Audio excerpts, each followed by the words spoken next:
오늘도 예배드리는 모든 분들에게 하나님의 넘치는 위로와 사랑이 함께하기를 소망하고 축복합니다. 예전에 TV에서 방영된 드라마 중에 이번 생은 처음이라라는 제목의 드라마가 있었습니다. 우리는 환생의 개념을 믿지 않으니까 이번 생, 다음 생 이렇게 생각하진 않습니다. 그러나 이 땅에 살아가는 우리 모든 사람들은 살아가는 것 자체가 처음이기 때문에 실수도 하고 뭘 어떻게 해야 할지 잘 몰라서 곤란한 상황에 처하기도 하지요. 아마 그 드라마에서도 이번 생은 처음이라서 어떤 경우에 무엇을 어떻게 해야 할지 모르고 그래서 난감한 청춘들의 마음을 대변하고 있지 않았을까 생각합니다. 그런데 비단 청춘들만 그렇습니까? 우리의 삶은 다 처음 겪는 일이 많기 때문에 삶에는 무엇보다도 지혜가 절실하게 필요합니다. 코로나도 그렇고 코로나 이후에 변화되는 상황도 그렇고 인생의 여러 고비마다 우리는 어떻게 해야 하는가 난감할 때가 참 많은 것 같습니다. 오늘 우리가 만나볼 지혜의 사람 다니엘처럼 우리도 삶의 여러 상황 속에서 특히 하나님의 사람으로서 살기 위해서는 지혜가 너무도 필요합니다. 그런데 다니엘의 지혜는 어떤 것입니까?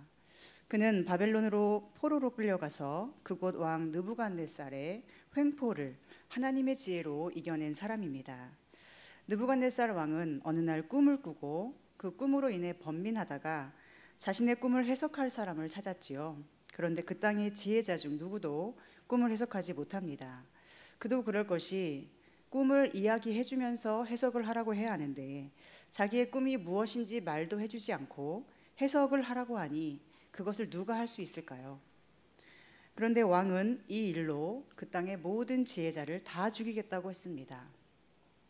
그때 다니엘은 왕에게 시간을 달라고 말하고 함께 포로로 끌려온 세 친구들에게 기도를 부탁합니다. 그리고 다니엘 자신 또한 얼마나 간절하게 하나님께 기도했을까요? 꿈을 해석하지 못하면 모두가 죽임을 당할 위기 속에서 또 말도 안 되는 왕의 요구를 다 맞춰 주기 위해서 다니엘은 얼마나 간절히 하나님께 매달렸을까 생각해 보게 됩니다. 그리고 아무리 간절히 기도한다고 해도 누군가의 꿈을 알 수 있는 확률은 얼마나 되겠습니까? 우리 중에 다른 사람의 꿈을 알 수 있는 사람이 있을까요? 다른 사람이 지금 무엇을 계획하고 또 생각하는지 알 수 있는 사람이 있습니까? 말을 안 해주면 아무도 알 수가 없습니다. 그런데 하나님께서는 다니엘을 외면하지 않으시고 밤의 환상 중에 왕의 꿈을 그대로 보여주십니다. 그래서 다니엘은 하나님이 보여주신 꿈을 왕에게 해석해주면서 그 죽음의 위기를 지혜롭게 헤쳐나갈 수가 있었습니다. 여기서 우리는 다니엘의 지혜가 바로 겸손에 있었다는 것을 알 수가 있습니다. 다니엘은 하나님 앞에 겸손하게 기도했고 하나님은 그 간구에 응답해 주신 것입니다. 다니엘의 인생 여정을 보면 고난과 환난이 많았으나 그 모든 순간에 다니엘은 항상 겸손했습니다. 내가 잘했는데 억울합니다 라고 말하는 법이 없습니다. 그리고 또 저 못된 왕 때문에 못 살겠다고 말하지도 않습니다. 그는 그저 하나님의 도우심을 구하고 긍휼히 여겨주시기를 구하고 겸손하게 응답을 기다릴 뿐이었습니다. 하나님의 도우심으로 사는 겸손의 사람, 겸손히 하나님을 기다리고 은혜를 기다리는 사람, 그가 바로 다니엘입니다. 또한 그는 무엇보다 자신이 누구인지를 기억하는 지혜가 있었습니다. 포로로 끌려간 바벨론에서 그는 자신이 바벨론 사람이 아니라 하나님의 사람임을, 하나님 나라에 속한 사람임을 늘 생각했습니다. 그래서 그는 매일 하루 3번씩 무릎을 꿇고 예루살렘을 향하여 난 창문을 열고 하나님께 기도합니다. 그 기도 속에서 그는 확인했을 것입니다. 나는 하나님의 사람이야. 비록 이곳에 끌려와 살고 있지만 난 여전히 하나님의 사람이고 하나님은 나의 하나님이셔. 그렇게 잠잠히 하나님 안에 거하면서 자신의 정체성과 그 소중한 가치를 하나님 안에서 날마다 확인하고 또 확인했을 것입니다. 시끄럽고 분주한 그 바벨론 생활 속에서 그것도 왕의 모든 사물을 주관해야 하는 부담스러운 총리의 자리에서 얼마나 스트레스 받을 일이 많이 있었을까요? 얼마나 생각할 것이 많이 있고 얼마나 그를 불안하게 하는 것이 많이 있었을까요? 그런데도 다니엘은 그 모든 것 가운데 하나님과의 교제의 시간을 삶의 중심에 두었습니다. 그리고 하나님과의 교제 속에서 살아갈 힘과 용기를 얻었습니다. 하나님의 사랑과 위로를 다른 어떤 것이 아닌 그 기도 속에서 충분히 누렸을 것입니다. 우리 인생은 어쩌면 다니엘의 인생과도 같습니다. 우리는 하나님의 나라 천국을 떠나 지금 이 땅에 포로처럼 살고 있지 않습니까? 왕이신 하나님을 모시고 왕의 자녀로 살아야 하지만 지금 이 땅에서는 세상 주관자들이 통치하는 세계 속에 잠시 동안은 억눌리고 때로는 괴롭힘을 당하기도 합니다. 그래서 다니엘처럼 우리도 하나님을 그리워하면서 살아갑니다. 다니엘이 예루살렘을 향한 창문을 열고 하나님을 그리워한 것처럼 우리도 날마다 하나님을 향해 열려있는 우리 마음의 창을 열고 하나님을 바라보아야만 살 수 있지 않습니까? 우리 믿음과 영혼의 창을 열고 하나님을 바라보지 않는다면 한시도 견딜 수 없는 바벨론 땅과 같은 삶을 지금 이 땅에서 우리도 살아가고 있는 것입니다. 예전에 제가 헤르만 헤세의 시집 한 권을 산 적이 있었는데 그 뒤에 책을 설명하는 글에 이렇게 적혀 있었습니다. 시인의 임무는 길을 알려주는 것이 아니라 무엇보다도 그리움을 일깨우는 것입니다. 시인의 임무는 길을 알려주는 것이 아니라 무엇보다도 그리움을 일깨우는 것입니다. 저는 시인이 아니지만 그 글을 보면서 생각했습니다. 그래, 목사인 나도 하나님을 향한 그리움을 일깨우는 사람이지, 사람들이 바라는 어떤 잘 사는 방법이나 행복을 위한 기술을 가르쳐주는 사람이 아니라 이 세상에 속한 줄 알고 사는 자들을 일깨워서 하나님을 향한 그리움을 회복시켜주는 일을 하고 싶다, 이런 생각을 했었습니다. 우리 속에는 누구나 그리움이 있습니다. 그런데 어떤 대상을 향한 그리움이든지 모든 그리움은 결국 하나님을 향한 그리움으로 연결되는 것 같습니다. 엄마 품을 떠난 아기는 엄마 없이는 아무것도 할 수 없는 것처럼 우리도 하나님을 떠나서는 아무것도 할 수 없는 존재입니다. 엄마 품을 떠난 아이는 엄마를 만나야 평안하듯이 우리도 하나님 품에 있어야 평안하고 만족을 누립니다. 다른 무엇으로도 우리의 빈 마음이 채워지지 않습니다. 그래서 우리는 늘 마음속에 하나님을 향한 그리움을 안고 살아갑니다. 무언가를 더 채우고 싶고 더 가지고 싶고 그리워하는 마음은 결국 하나님이 그 자리에 없기 때문입니다. 또한 많은 것을 가져도 우리의 마음이 채워지지 않는 이유는 하나님만이 우리의 빈 마음을 채우실 수 있기 때문입니다. 다니엘도 그랬습니다. 바벨론 총리라는 그 높은 지위가 그의 마음을 채울 수 없었습니다. 다니엘의 마음은 오직 하나님으로만 채울 수 있었습니다. 그래서 그는 매일매일 순간순간 하나님을 그리워하면서 하나님께 나아갔습니다. 그리고 기도하는 그 시간 속에서 다니엘은 무엇을 경험했을까요? 잠잠하게, 고요하게 하나님 안에 거하며 하나님의 사랑을, 하나님의 위로를 충분히 누리지 않았을까요? 다니엘의 삶은 우리가 생각하듯이 그리 평탄한 삶이 아닙니다. 사람들이 부러워할 만큼 대단한 삶이 아니었습니다. 그는 총리였지만 포로 출신입니다. 성경에는 그가 섬긴 4명의 왕의 이름이 나와 있는데 왕이 바뀔 때마다 다니엘의 지위와 안전은 늘 불안정했을 것입니다.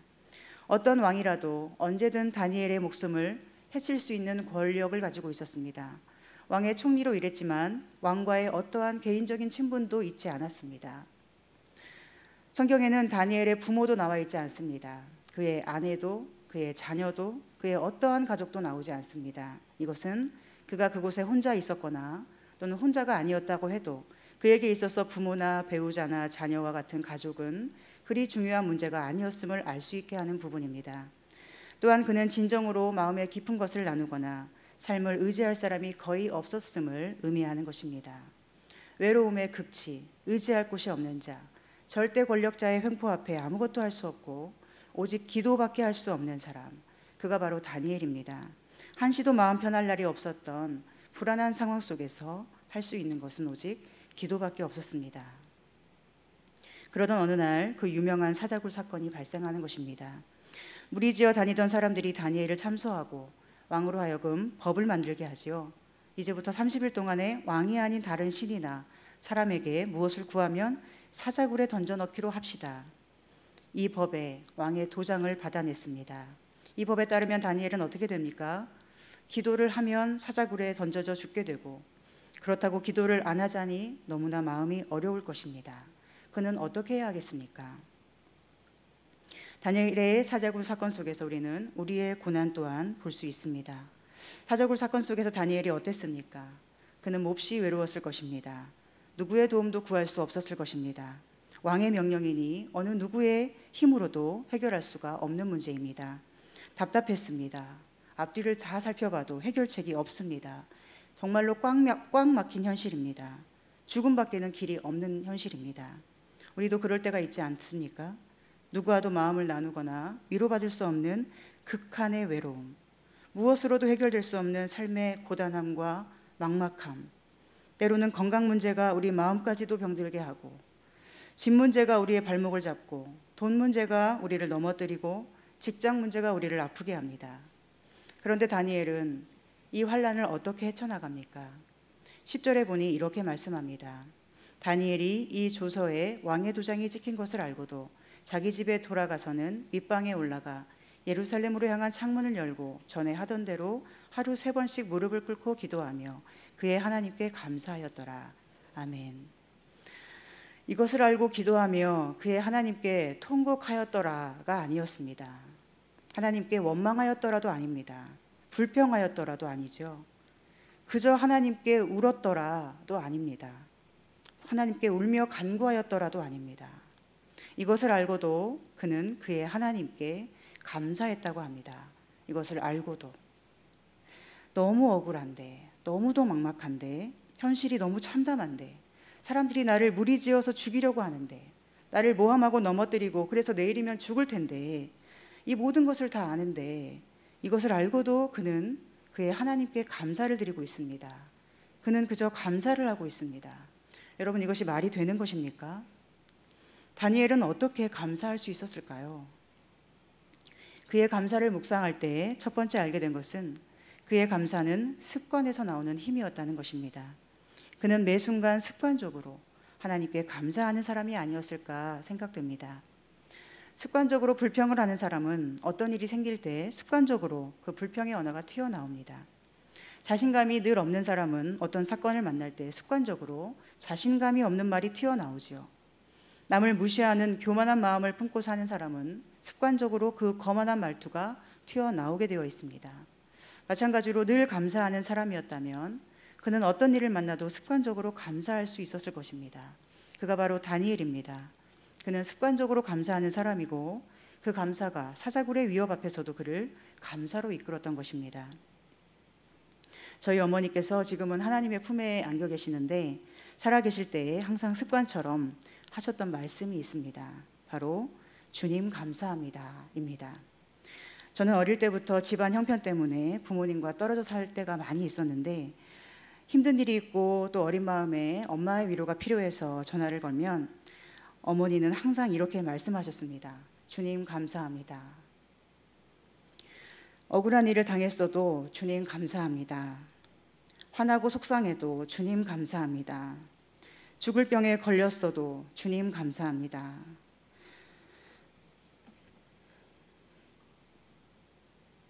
늘 한결같은 주님 감사합니다. 어린 저로서는 정말로 이해가 잘 되지 않았습니다. 도대체 뭐가 감사해? 좋은 일이 있어야 감사하는 거지. 받은 게 있어야 감사하지. 이렇게 힘든데 뭐가 감사해? 하면서 화를 낸 적도 참 많이 있었습니다. 그런데 지금 생각해 보면 저희 어머니의 그 습관적인 감사야말로 제가 받은 최고의 유산이 아닌가 생각이 됩니다. 힘들고 슬픈 일을 만날 때 때로 잠시 흔들리고 분노가 일어나기도 하지만 조금만 돌아서서 주님을 생각해 보면 결국 저도 감사할 수 있게 되고 그 감사가 저를 평안으로 이끄는 것을 느끼게 되기 때문입니다. 그런데 저는 아직도 너무나 멀었습니다. 저의 감사는 저희 어머니를 따라가려면 너무도 연약하고 부끄러워서 늘 연습하고 훈련해도 여전히 부족함을 느낍니다. 그래서 요즘은 매일같이 일부러 감사를 연습하면서 이렇게 말하기를 훈련 중입니다. 아이 감사해. 상황은 분명 아이 짜증나 할 수밖에 없음에도 불구하고 일부러 입으로 나오게 하는 말이 아이 감사해가 되게 하려고 합니다. 신기한 것은 그럴 때마다 정말로 감사하게 되고 웃음이 저절로 나오고 그 일을 아무것도 아닌 것처럼 넘겨버릴 수 있음을 실감하게 된다는 것입니다. 저의 이 감사 훈련이 열매를 맺게 되어 언젠가 저도 저희 어머니처럼 무조건 주님께 감사할 수 있는 날이 오기를 저는 꿈꾸며 소망하고 있습니다. 지금 함께 예배하는 모든 성도님들도 감사가 습관이 되어서 다니엘처럼 감사의 힘으로 모든 어려움을 능히 이겨나갈 수 있는 은혜가 있기를 간절히 소망합니다. 우리 입술의 감사가 삶의 열매로 나타나게 되고 무엇이든지 감사하는 우리의 모습을 통해 하나님께서 영광을 받으시는 축복의 삶이 되기를 간절히 소망합니다. 다니엘이 어떻게 감사했을까 묵상하면서 제가 두 번째로 깨닫게 된 것은 그가 이제까지 살아왔음에 대해 감사했겠구나 하는 것입니다. 그는 멸망한 유다 땅에서 포로로 끌려온 처지였습니다. 그런데 하나님의 은혜로 여기까지 잘 왔습니다. 포로로 끌려올 때부터 하나님은 다니엘과 그 친구들을 지켜주셨지요. 왕의 음식을 먹지 않겠다고 거부하는데도 하나님은 그를 죽지 않고 살게 하셔서 총리까지 되게 하셨습니다. 말도 안 되는 왕의 횡포 앞에서도 하나님은 놀라운 영적 지혜를 부어주셔서 다니엘을 안전하게 보호해 주셨습니다. 그 먼 이국 땅에서 의지할 곳이 없는 포로인 다니엘에게 하나님은 유일한 보호자와 유일한 위로자와 안내자가 되셔서 지금까지도 다니엘을 살아있게 하신 분이십니다. 이 모든 것이 하나님의 은혜였음을 다니엘은 사자굴에 던져질 그 마지막의 위기 순간에 다시 한번 기억하지 않았을까요? 포로의 땅에서 이만큼 살아오게 하신 은혜, 이것을 우리도 감사해야 할 것입니다. 하나님의 나라가 아직 이루어지지 않은 이 땅의 현실 속에서 이만큼 살게 하신 은혜, 하나님 감사합니다. 하나님의 나라가 아닌 이 땅에서, 하늘나라 우리 아버지의 집이 아닌 이곳에서 그래도 이만큼 살게 하신 은혜 하나님 감사합니다. 하나님의 나라와 의를 구하며 살았는데 그것을 너무도 싫어하는 이 죄악의 땅에서 그렇게 살면 망해야 마땅한데 그래도 아직까지 망하지 않도록 도우시고 지켜주신 은혜 하나님 감사합니다. 다니엘의 감사는 높아짐에 대한 감사가 아니었습니다. 총리가 되었을 때 감사한 것이 아닙니다.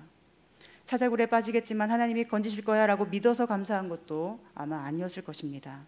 그는 죽음을 앞두고 하나님께 감사합니다. 하나님이 나의 하나님이셔서, 하나님이 나의 하나님이 되셔서 지금까지 인도하심이 너무 감사해서 그는 이 모든 것을 알고도 그의 하나님께 감사하였더라 말씀하고 있습니다. 오늘 우리의 감사는 무엇에 근거를 두고 있습니까? 만약 높아지게 해주셔야 감사하다면 낮아지면 감사할 조건이 없어지는 것입니까? 크고 좋은 집을 주셔야 감사할 수 있다면 낡고 작은 집에 살면 감사할 수 없는 것일까요? 병을 고쳐주시고 살려주셔야만 감사하다면 병들어서 죽게 될 때는 감사할 수가 없는 것일까요? 여기서 우리는 감사의 세 번째 이유를 생각할 수 있습니다. 다니엘의 감사를 묵상하며 그가 감사할 수 있었던 가장 중요한 이유가 바로 하나님의 함께하심에 대한 감사가 아니었을까 생각하게 되었습니다. 때로 우리가 감사하지 못하는 이유는 어디에 있습니까? 누군가는 직장 문제 때문에, 괴롭히는 상사 때문에, 인간관계가 잘 되지 않기 때문에, 또는 직장이 불안정하기 때문에 힘들고 속상하고 그래서 감사하지 못할 수 있습니다. 누군가는 집이 없어서 아무리 돈을 모아도 집을 살 수 없고 전세 보증금도 모을 수 없기 때문에 숨이 막히고 매사에 원망스러울 수 있습니다. 돈이 너무나 없어서 또는 빚더미에 앉아서 아무리 쉴 새 없이 일을 해도 이자를 갚느라 숨이 턱턱 막혀서 감사하지 못할 수도 있습니다. 게다가 일하느라 몸까지 병들게 되면 우리 마음은 약해질 수밖에 없지요. 그 모든 상황이 너무도 기가 막혀서 생각하면 한숨만 나고 눈물만 날 것입니다. 그런데 생각해 보십시오. 왜 그 모든 문제가 우리를 한숨 짓게 하고 눈물 짓게 하는 것일까요? 왜 그런 문제 때문에 우리는 눈앞이 캄캄하고 막막하고 숨 막히는 고통을 느끼게 되는 것일까요? 혹시 주님이 안 계실까 봐, 주님이 나를 떠나실까 봐 그런 것 아닙니까?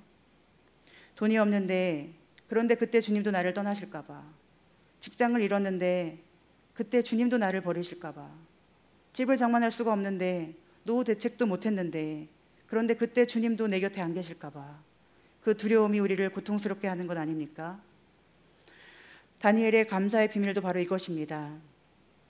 사자굴의 위기 앞에서 얼마든지 이렇게 생각할 수 있었습니다. 하나님이 나를 버린 거야. 하나님이 나를 떠난 거야.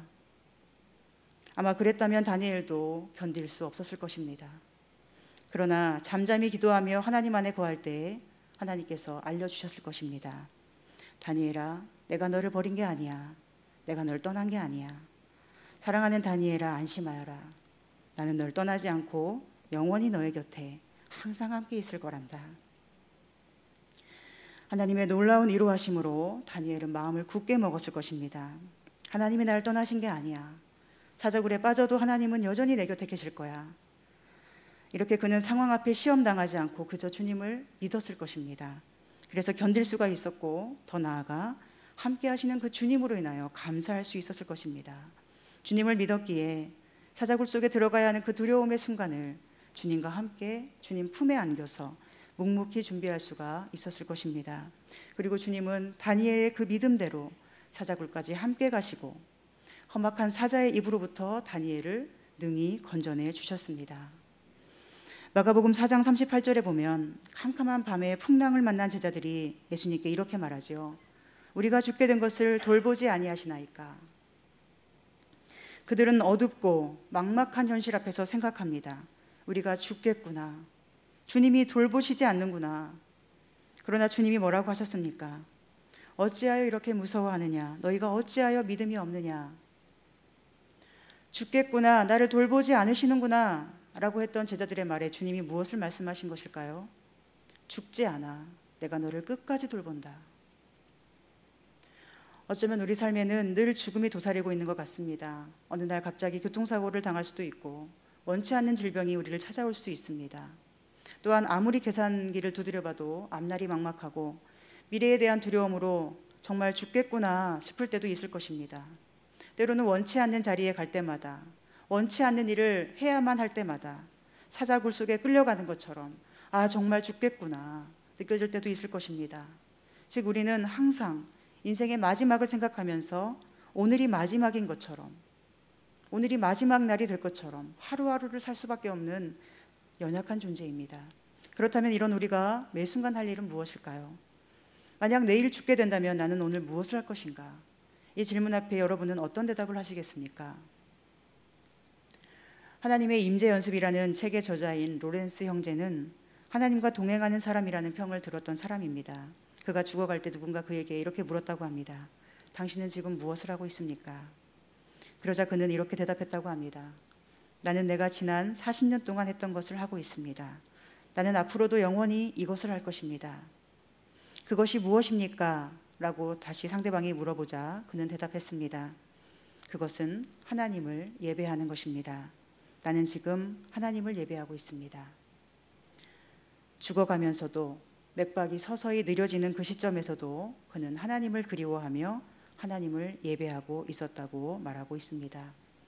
다니엘도 그랬습니다. 그는 사자굴의 위기 앞에서 자신의 마지막 순간을 하나님께 드립니다. 지금까지 지내온 것 하나님께 감사하며 하나님이 나의 하나님이 되어주신 은혜에 더욱 감사하며 풍랑의 한가운데 빠질 듯한 위기 속에서도 함께하여 주시는 하나님을 굳게 믿으며 그 마지막이 될 것 같은 너무도 소중한 순간을 하나님께 온전히 드립니다.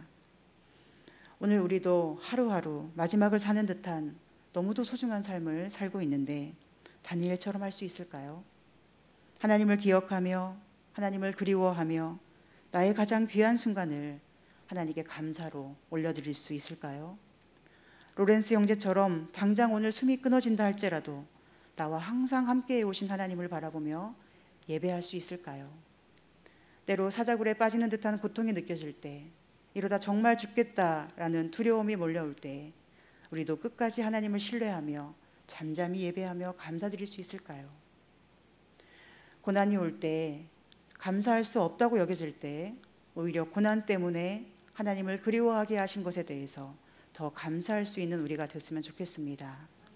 이 고난이 없었다면 하나님을 생각조차 안 했을지도 모르는데 고난 때문에 너무 힘겨워서 하나님을 더 찾게 되고 더 그리워하게 되니 고난을 주신 하나님 감사합니다. 고난이 없었다면 내가 원래 바벨론에서 태어난 잘난 총리라고 착각하며 살았을 텐데 고난이 와서 내가 이 땅의 포로이며 나그네임을 다시 한번 확인할 수 있었으니 이렇게도 내가 하나님의 소유임을 늘 상기시켜 주시니 나의 하나님 감사합니다. 이 감사의 고백을 우리도 하나님께 올려드릴 수 있었으면 좋겠습니다. 사랑하는 여러분, 우리는 이 땅에 속한 사람이 아니라 하늘에 속한 하나님의 사람들입니다. 그러니 이 죽음의 땅에 살아갈 동안에 하나님을 더욱 그리워하시고 하나님 안에서 고요하게 그리고 충분하게 위로를 받으시기를 바랍니다. 하나님께 기도함으로 모든 두려움을 이겨낼 힘과 지혜를 얻으시고 주어지는 매일매일의 소중한 순간들을 하나님께 감사로 올려드리십시오. 하나님께서 반드시 돌보시고 지키시며 가장 좋은 길로 인도하실 것을 믿음으로 신실하신 하나님의 은혜를 영원히 누리며 날마다 감사의 예배로 하나님께 더 가까이 나아가는 우리 모두가 되기를 간절히 소망하고 축복합니다.